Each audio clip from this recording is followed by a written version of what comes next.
Bonjour les amis, j'espère que vous allez bien, que vous êtes en forme et que vous trouvez de quoi vous occuper. Ce confinement nous a permis d'exploser le quota d'heures passées sur les réseaux sociaux et notamment sur Instagram. Entre les informations relayées sur Insta, les lives, les stories, les photos à commenter et les IGTV, on peut facilement passer 2 heures dessus sans s'en rendre compte. Instagram, c'est un peu comme un tableau de Salvador Dali, un ensemble de choses qui n'ont rien à voir mais l'ensemble est agréable à regarder. Instagram, c'est tout faire. Il te propose le profil d'une bonne partie de la population, te permet de connaître tous les bars, restos, expos du moment, des recettes de cuisine jusqu'aux sorties de films avec l'avis des gens en prime, stalker la nouvelle meuf de ton ex ou acheter des fringues, et j'en passais des meilleurs. Si Instagram était un mec, je l'épouserais direct.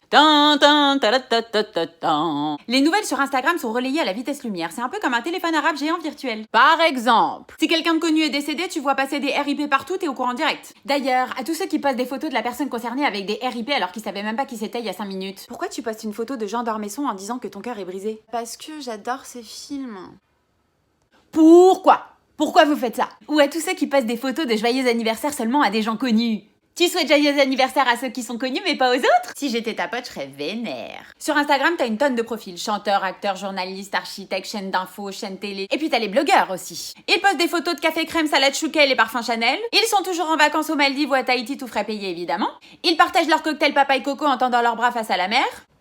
Ils gagnent 20 000 balles par mois en postant des codes promo à leurs milliers voire millions de followers. C'est quoi ton taf? Blogueur, hashtag je m'invente une vie et je suis payée pour ça. Si j'avais su, j'aurais pas fait bac plus 8. Si tu passes trop de temps sur l'Insta d'un blogueur, en l'espace d'une heure, tu t'es fait un masque au jaune d'œuf sur les cheveux, tu t'es préparé un avocado toast, t'as suivi sa recette smoothie banane chocolat et tu t'es réservé un billet pour partir au soleil. Du coup, 4 kilos en plus et t'es pauvre. Après, t'as les sportifs qui passent tellement de vidéos de leurs entraînements que tu regardes 10 minutes, t'as l'impression d'avoir perdu 350 calories. T'as aussi ce que j'appelle les wannabes. Ils postent leur montre à 70 000 € et le volant de leur Ferrari. Ils passent leur week-end en boîte de nuit et te partagent leurs photos avec des 15 bouteilles de dompé sur leur table pour montrer qu'ils dépensent et qu'ils sont en place. Tu viens de dépenser 10 salaires dans de l'alcool que tu vas pisser dans 2 minutes avec des bouteilles que t'as payé 10 fois le prix et t'es content. Le pire, c'est qu'il les boit même pas ces 15 bouteilles. Il monte sur sa banquette pendant que les bouteilles arrivent avec les fumigènes pour se sentir exister pendant 1 minute 30. Mais va voir un psy si t'as besoin d'avoir confiance en toi, ça te coûtera moins cher. Il te poste des photos en mettant hashtag le feu, hashtag la guerre, hashtag 3e guerre mondiale.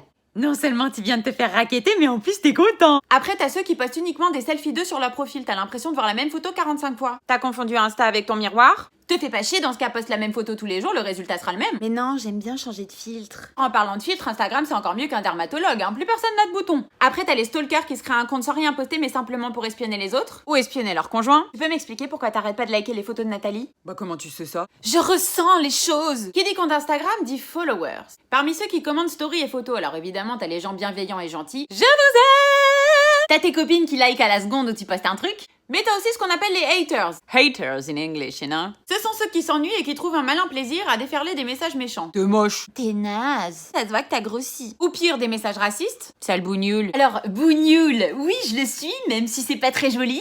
En revanche, sale, non. Il t'insulte mais continue à regarder toutes tes stories. Qu'est-ce qui se passe? T'es pas bien dans ta peau? Tu viens de te faire larguer? Ensuite, t'as ce que j'appelle les haters bipolaires. Ceux à qui tu vas répondre en message privé, parce que oui, c'est important de communiquer avec sa communauté, et qui vont t'envoyer ce type de message. Salut, ça va? J'adore tes films. Merci, c'est gentil. Tu fais ça depuis longtemps? Plusieurs années, oui. Ah ouais, super. Et tu vas faire quoi aujourd'hui? Toi, entre-temps, tu te remets à bosser parce qu'évidemment, si tu passes ta journée à répondre aux messages, bah t'as plus de vie. Sauf que le hater bipolaire ne comprend pas ça. Ah ouais, carrément, tu réponds pas. T'es là? Ah ouais, tu fais la meuf. Eh mais vas-y, je te pour le direct, tu te prends trop pour une star. Bon bah, je crois que je vais pas répondre, hein. Et puis après, t'as un level encore au-dessus. Les psychopathes. Comme ceux qui t'harcèlent de messages salaces sur Instagram. Je vais te ken, sale pute. Tu vas me quoi? Me ken? Vas-y, viens. Vas-y, viens. Viens, je vais tellement te les broyer que tu vas devenir un concurrent direct de la purée mousseline. Les gars t'envoient carrément des photos de leur organe génital. Tu as cru que j'étais gynécologue? Je suis censée répondre quoi à ça? Mais quel engin magnifique! Mais j'attends ça depuis des années. Tu peux être là dans combien de temps? Moi j'ai une petite question pour ces mecs-là. À quel moment dans ta tête tu t'es dit je vais envoyer ça, ça va marcher? Donc petit tuto tout simple pour ceux qui n'ont pas appris les bonnes manières. Si tu veux dire t'es bonne, tu dis vous êtes ravissante. Au lieu de dire je te ken, tu diras votre beauté me laisse sans voix. Et puis au lieu d'envoyer des photos à poil, va travailler pour t'acheter un pantalon. Voilà.